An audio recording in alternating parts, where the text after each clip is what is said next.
बिस्मिल्लाहिर्रहमानिर्रहीम अस्सलाम वालेकुम। तो हम चैप्टर डिस्कस कर रहे थे इम्यूनिटी। तो उसमें हमने डिस्कस किया था third line of defence. Third line of defence में हमने डिस्कस किया था सेल मेडिएटेड इम्यूनिटी। तो आज का जो हमारा टॉपिक है वो है एंटीबॉडी मेडिएटेड इम्यूनिटी। देखो, एंटीबॉडी मेडिएटेड इम्यूनिटी, इसको सबसे पहली बात ये है कि एंटीबॉडी मेडिएटेड इम्यूनिटी क्यों बोलते हैं, क्योंकि इसके अंदर एंटीबॉडी मेनली वर्क करती है। इसके अंदर एंटीबॉडी मेनली वर्क परफॉर्म करती है। इसका दूसरा नाम है ह्यूमरल इम्यूनिटी।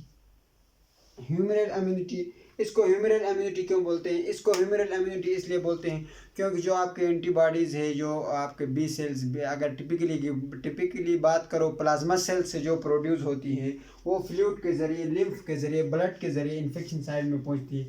इसलिए ह्यूमरल इम्यूनिटी बोलती है। ह्यूमर का मतलब फ्लूइड होता है, तो फ्लूइड के ज़रिए एंटीबॉडीज़ जाती है कहाँ? आपके इन्फेक्शन साइड में। और इधर दूसरी बात याद रखने की है कि जो आपकी एंटीबॉडी मेडिएटेड इम्यूनिटी है ये हाईली स्पेसिफिक होती है। इसका क्या मतलब है हाईली स्पेसिफिक होती है?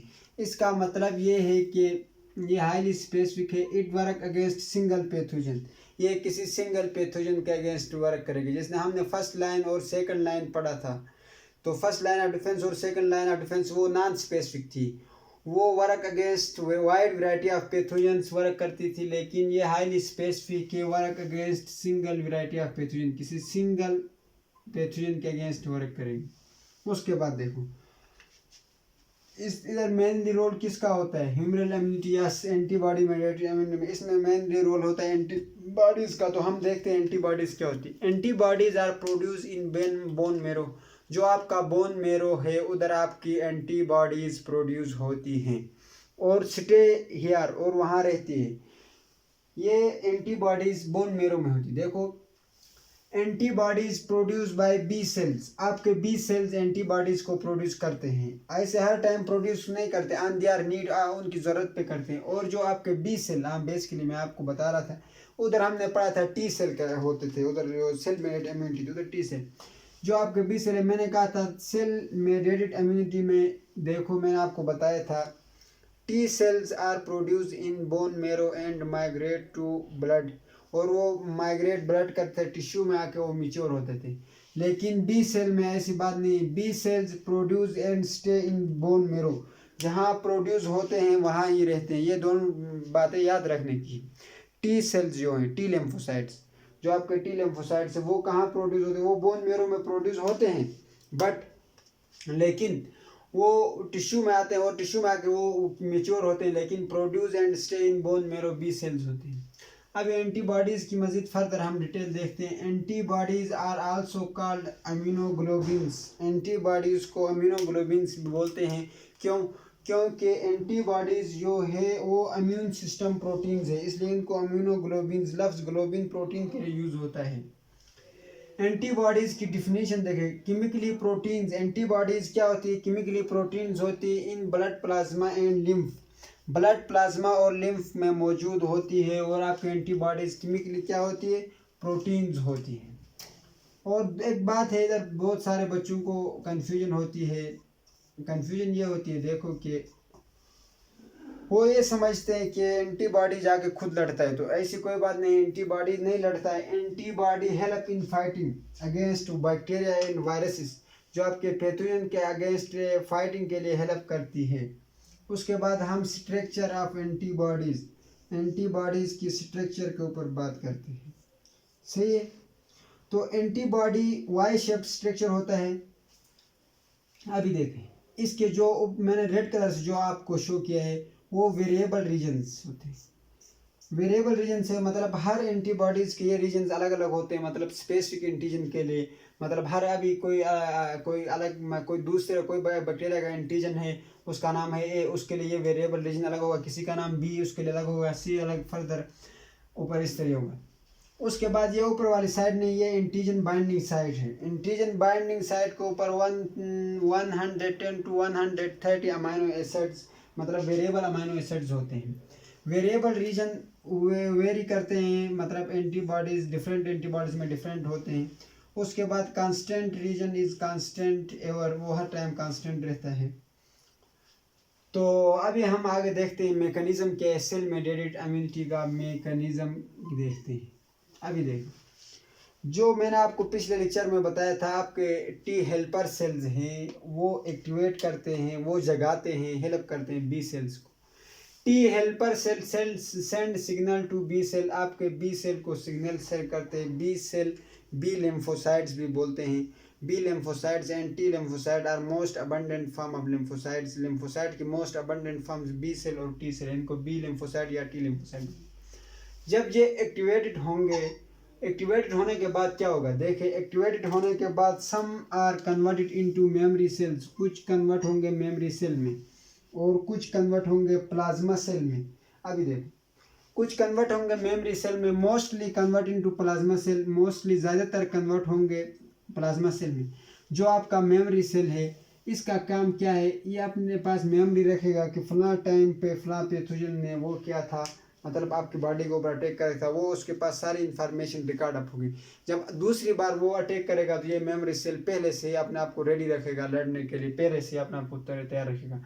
तो इधर भी मेमोरी सेल बनता है, सही ना, इस तरह नहीं कि इधर नहीं बनता है, मेमोरी सेल इधर भी बनता है, लेकिन मोस्टली जो बनता है प्लाज्मा सेल बनता है। देखो, प्लाज्मा सेल को हम बोलते हैं factory of antibody, factory of antibodies, antibodies की फैक्ट्री बोलते हैं। इस तरह राइबोसोम को प्रोटीन सिंथेसिस की फैक्ट्री बोलते हैं, इस तरह इसको एंटीबॉडी की फैक्ट्री बोलते हैं।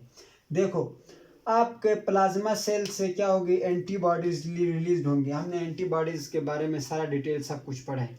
तो ये एंटीबॉडीज रिलीज होंगी, जाके इधर एक सवाल पैदा हो जाए, इस तरह रिलीज होगी। ये मैंने कहा आपको फाइटिंग नहीं करती है, जस्ट हेल्प करती है आपको। किधर, आपको कहाँ हेल्प करती है, just help in fighting, fighting में हेल्प करती है, खुद फाइट नहीं करती है। अभी किस तरह देखो, मैं आपको समझाता हूँ। जो आपके एंटीबॉडीज़ है वो जाके क्या करती है पता है, उसको जो आपका अंदर आपका पैथोजन है, जो भी एंटीजन है, तो आपके देखो ये आपका ब्लड स्ट्रीम है, उसके अंदर ये आपका कोई पैथोजन है, ये इस तरह। तो ये जाके क्या करती है, एंटीबॉडी जाके इसको पकड़ती है, पकड़ के अभी साइटोटॉक्सिक टी सेल को बोलती है, अभी इनको मार, मैंने पकड़ लिया। इसको बोलते हैं मार्किंग ऑफ पैथोजेंस या मार्किंग ऑफ एंटीजन की मार्क करती है, उनको इमूवेबल बना देती है।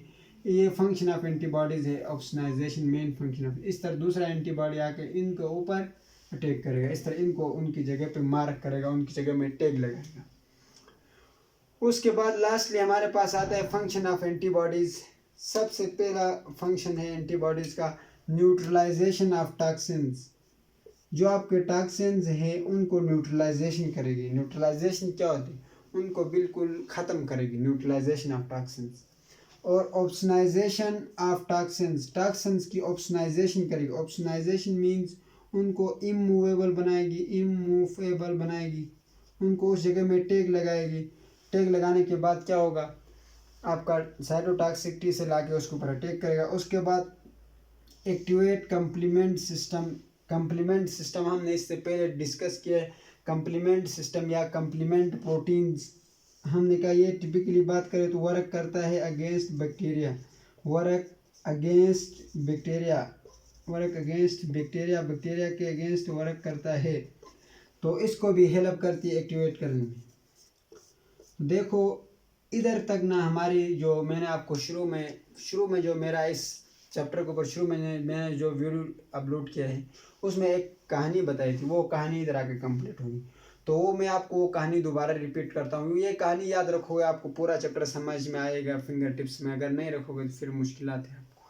सबसे पहले क्या होता है, देखो सबसे पहले कोई भी पैथोजन आएगा तो उसको फिजिकली हम, मतलब फिजिकल बैरियर्स है हमारे पास, first line of defence, physically हम उसको रोकेंगे।